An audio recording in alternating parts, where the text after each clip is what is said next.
Hi, I'm Dr. Cynthia Cote of MD Cote, and I'm a national and international trainer for Suniva, the makers of Bellafill, the longest lasting filler on the market. And I'm here to talk today about different ways of doing filler. Every filler, when it first comes to market, has to provide a study for which it can get FDA approval for one area of the face and only one area.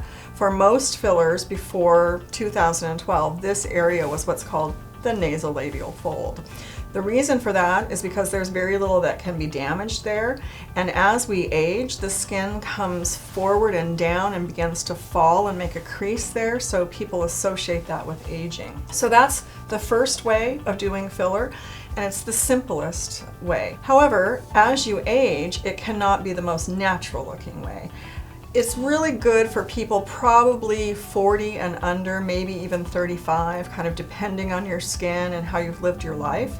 But as you get older and the line gets deeper or the fold gets deeper, if all you do is fill that line, then you begin to look very unnatural, as if you have a muzzle on the front of your face and it weighs the front of the face down, but the rest of the face is looking kind of hollow.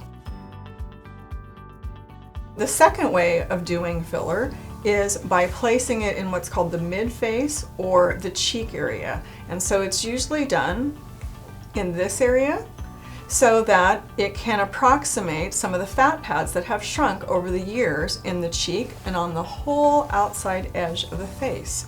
So there's one here that shrinks and one from here to here that shrinks. So some of it is replaced like this, and if you'll notice, when this comes up, this gets better, or everything below it gets better, and even the under eye area gets a little better, although we don't put anything in the under eye area when we're filling or working the mid-face.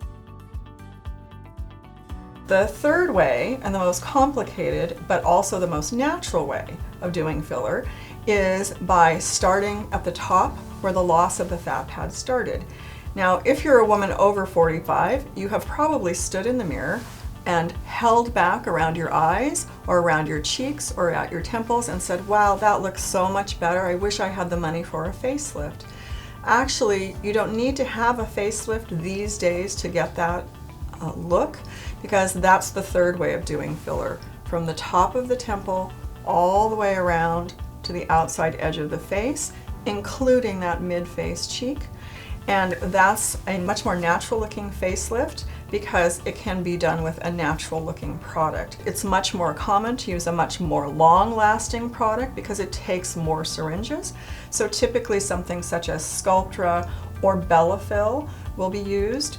Bellafill is the only filler on the market that has a 5-year safety and efficacy study, meaning that more than 1,000 patients were studied, showing safety and efficacy lasting for up to and over 5 years.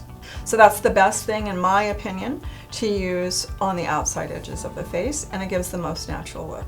You can always come in and get a free consult with me at my office, and we'll go over your individual concern, whether it's a marionette line, a nasolabial fold, an under eye hollow, or general skin sagginess, and we can pick the best treatment for you and explain it all over again so that you really understand how it relates to your face.